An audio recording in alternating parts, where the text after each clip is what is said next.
Le produit intérieur brut de l'Afrique du Sud a fait un grand bond en arrière au cours du premier trimestre de 2019. Il a reculé de 3,2%, enregistrant ainsi sa plus grave contraction depuis 10 années. Ce chiffre annoncé par l'Agence nationale des statistiques est bien au-dessus des prévisions des analystes qui tablaient sur un recul de 1,6%. Selon certains analystes, il s'agit de la plus forte contraction enregistrée en Afrique du Sud depuis la crise financière de 2008.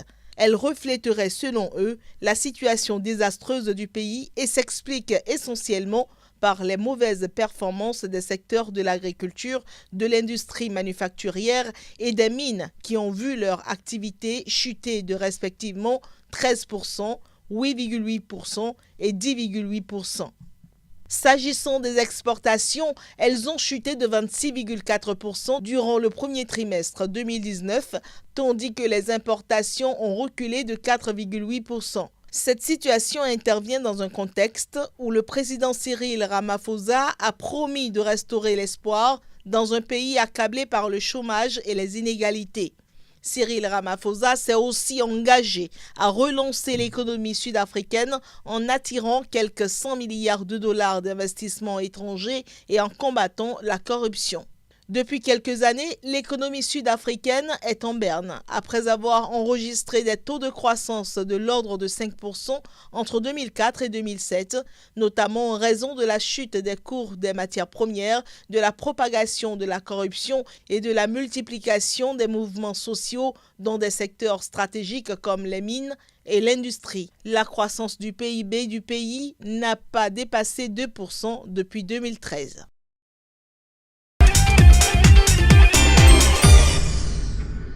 Le nouveau mandat de Cyril Ramaphosa démarre sur une note positive. Réélu le 19 mai par les députés après la victoire du Congrès national africain, ANC, aux législatives du 8 mai, Cyril Ramaphosa, qui est investi pour un mandat de 5 ans, a réitéré ses promesses de campagne en insistant notamment sur la lutte contre la corruption ainsi que la relance de l'économie sud-africaine pour créer plus d'emplois et favoriser une croissance inclusive. Il a repris les rênes du pays alors que l'agence de notation financière Standard & Poor's a maintenu la note souveraine de l'Afrique du Sud dans la catégorie spéculative, tout en estimant que le nouveau gouvernement doit poursuivre les réformes pour assainir les finances publiques et relancer la croissance. Standard & Poor's a par ailleurs confirmé les notes de la dette souveraine à long terme de la nation arc-en-ciel en devises étrangères et en monnaie locale respectivement à BB et BB+, avec des perspectives stables. Lesquelles perspectives reflètent que le gouvernement sud-africain va poursuivre certaines réformes pour améliorer la croissance économique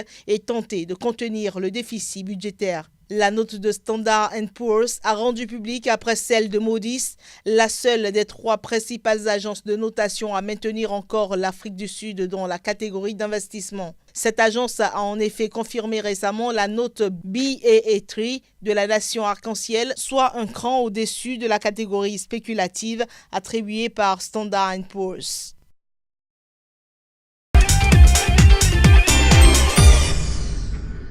Attendue depuis le mois de mars 2019, la saison de pluie peine à pointer son nez au Kenya.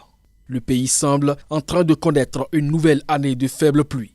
Et déjà, des centaines de milliers de personnes en sont touchées.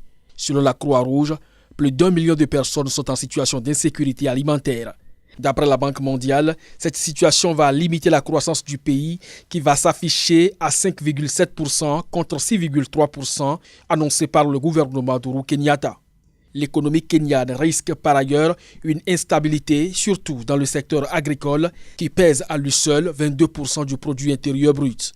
Cette thèse est confirmée par le gouverneur de la Banque centrale du Kenya, qui soutient que le retard dans le démarrage de la saison pluvieuse pourrait coûter 0,4 points de croissance à l'économie kenyane en 2019.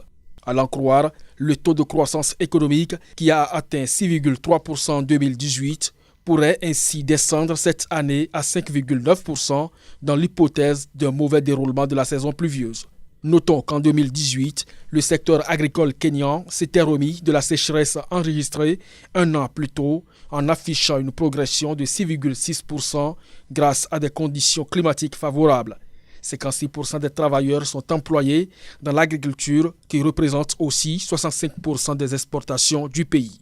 Pour limiter la casse que pourrait engendrer une année 2019 peu pluvieuse, la Banque mondiale recommande une augmentation de la productivité tout en exhortant les banques d'accorder plus de prêts aux cultivateurs qui bénéficient de seulement 4% des crédits. La Banque mondiale conseille aussi l'utilisation d'engrais, mais aussi et surtout le développement de l'irrigation. En effet, 83% du territoire kenyan est aride ou semi-aride et seuls 2% du pays bénéficient d'un système d'irrigation, raison pour laquelle les cultivateurs dépendent totalement des pluies. Première puissance économique d'Afrique centrale, le Cameroun entend franchir un pas de géant en matière d'énergie renouvelable. Le pays espère porter sa capacité estimée à moins de 1% actuellement à 25% à l'horizon 2030. Ces 25% seront répartis à raison de 11% pour la petite hydroélectricité, 7% pour la biomasse, 6% pour l'énergie solaire photovoltaïque et 1% pour l'énergie éolienne. L'objectif est d'apporter un rééquilibrage au mix énergétique national qui est dominé par l'hydroélectricité à plus de 90%. En effet, la sous-exploitation des énergies renouvelables au Cameroun prive plus de 10 millions de personnes d'électricité. Une augmentation de la capacité apparaît donc comme une nécessité évidente. Déjà, divers projets ont été lancés dans le pays afin de booster les investissements dans les énergies renouvelables. Il s'agit entre autres du projet d'électrification de 1000 localités rurales par système photovoltaïque démarré en 2017 et qui a permis de couvrir à ce jour 350 localités dans le pays. Les autorités camerounaises prévoient par ailleurs le développement de 50 mini-centrales solaires dans un contexte où 148 sites représentant un potentiel de 5 kW à 500 kW et 17 sites représentant un potentiel de 10 MW ont été répertoriés dans le pays. «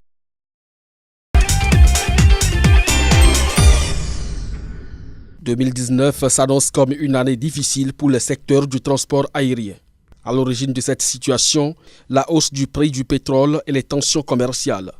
En effet, ces deux facteurs pèsent cette année sur l'activité du secteur aérien. Depuis 2 ans, le prix du baril a augmenté de plus de 27% et la guerre commerciale entre la Chine et les États-Unis a particulièrement affaibli les échanges commerciaux dans la région Asie-Pacifique qui représente 40% du transport du fret aérien dans le monde. À cela, il faut ajouter la crise du Boeing 737 MAX. L'immobilisation au sol de l'avion pèse sur l'activité des compagnies aériennes. L'Association internationale du transport aérien pointe aussi du doigt les coûts croissants de la main-d'œuvre et des infrastructures. Conséquence, le secteur du transport aérien qui devrait générer en 2019 28 milliards de dollars de bénéfices a annoncé une baisse de 21% de ses prévisions, soit 7,5 milliards. Malgré ce contexte peu favorable, le secteur du transport aérien semble en mesure de maintenir le cap. Il restera dans le vert pour la 10e année consécutive.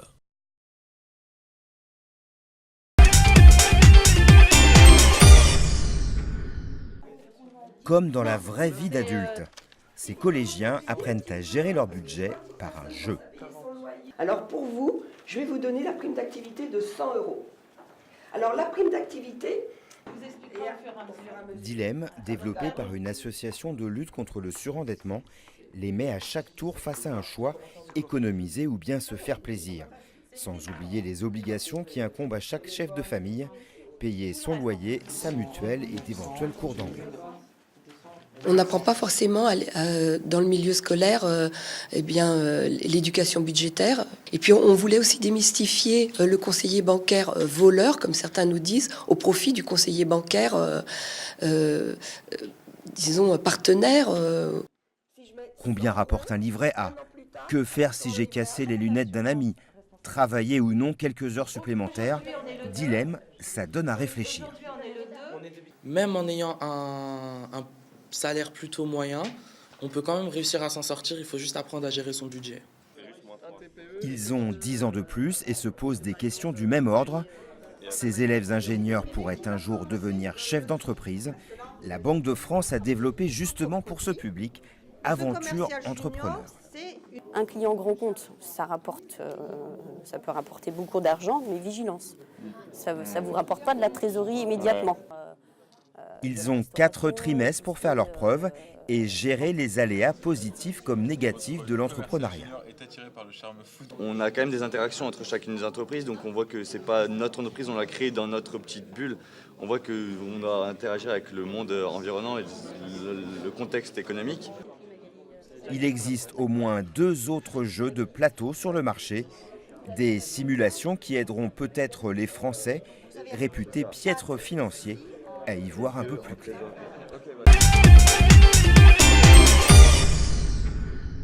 Les indicateurs de croissance du Niger sont dans le vert.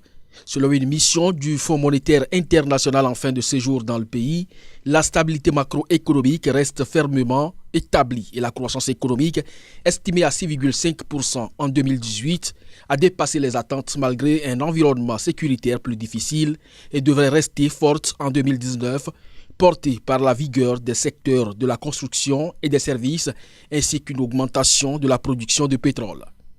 À en croire la mission du FMI, la croissance du Niger s'élèverait à un peu plus de 7% en moyenne sur les 5 prochaines années, soutenue par une série de nouveaux projets, notamment la construction d'un oléoduc pour l'exploitation de pétrole brut et par une plus grande effectivité du secteur agricole, sans oublier l'inflation qui devrait rester fermement en dessous de la norme de l'UEMOA en 2019. En ce qui concerne la situation budgétaire, elle demeure dans l'ensemble satisfaisante et le déficit global a baissé de 5,2% du PIB en 2017 à 4,1% en 2018. La mission du FMI souligne par ailleurs un retard dans l'appurement des arriérés du paiement intérieur à cause des tensions temporaires sur les marchés financiers régionaux et de besoins de sécurité pressants. En ce qui concerne les réformes, des progrès ont été enregistrés dans la mobilisation des recettes internes et l'amélioration de la qualité de la dépense publique. De même, le FMI salue les efforts des autorités pour améliorer l'environnement des affaires dans sa gouvernance et lutter contre la corruption, tout en soulignant la nécessité de renforcer les incitations de croissance du secteur privé, la formation professionnelle et une éducation de qualité. Enfin, un accord de principe a été conclu entre les services du FMI et les autorités nigériennes sur les politiques économiques et financières qui pourraient mener à l'achèvement de la 4e revue du programme de facilité élargie du crédit et la mise en œuvre du programme gouvernemental de réforme appuyé par le dit programme.